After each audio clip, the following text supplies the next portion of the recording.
খং দেখুৱাই বাই কোৱাৰ পিছতো ৰিপ্লাই পোৱাৰ বাবে অপেক্ষা কৰা মানেই ভাল পোৱা। যিয়ে এসময়ত নোকোৱাকৈ সকলো কথা বুজি পাইছিল, তেওঁ আজি বুজাই ক'লেও বুজিব নিবিচাৰে।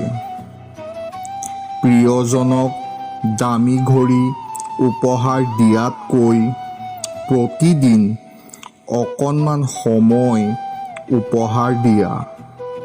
দেখিবা সম্বন্ধ অধিক সুন্দৰ হ'ব।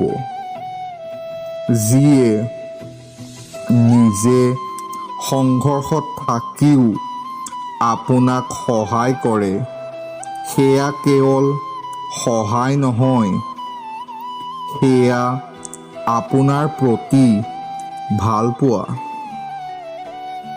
গাঁৱৰ সেই কেঁচা আলিটোৰে শীতৰ পুৱা কুঁৱলী ফালি গৰম অনুভৱ কৰিবলৈ গৈছিলোঁ চাইকেল মাৰি।